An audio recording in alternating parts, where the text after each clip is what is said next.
Good day sa inyo class and welcome dito sa ating YouTube channel.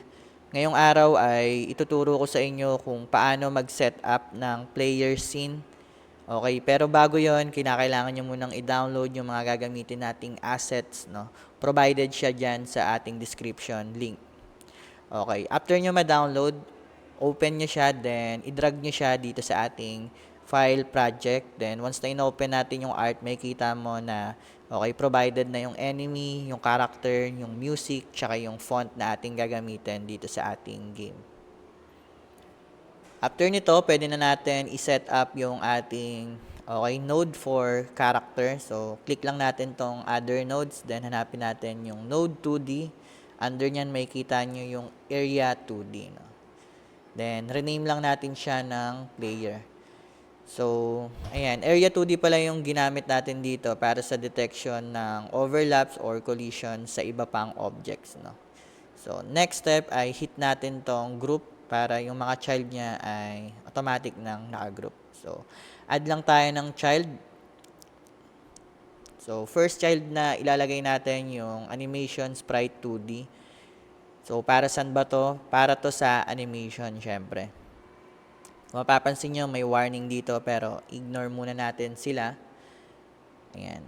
Kasi hindi pa na-set up yung ating sprites. No? Then, click lang natin yung sprites. Then, kung mapapansin nyo, meron ditong word na default. So, ito nga yung mga animation natin. No? So, first animation natin is yung up. Then, yung pangalawa is yung walk.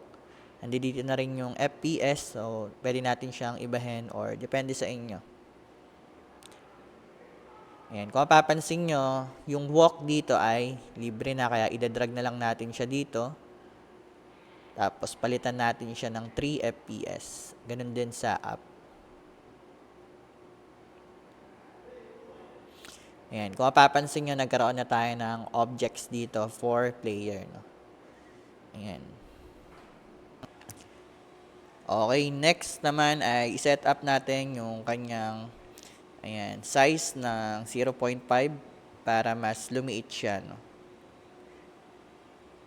Then, after nito, mag-add pa tayo ng another node for collision. So, ito yung requirement para dun sa area 2D. No? Ayan. Search na lang natin yung collision. Tapos, ayan. Hit natin yung collision shape 2D. No?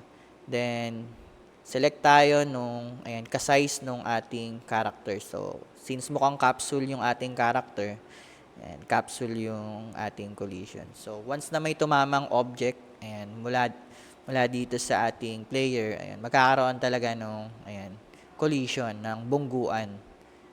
Kasi kung walang collision shape 2D, tatagos lang dyan yung mga objects kung sakaling magkaroon ng, bungguan. Okay, after nito, pwede na tayong mag-save then pwede na natin siyang i-run. So, ayan, no. So, panoorin niyo na lang yung next video natin. Hanggang dito na lang siya.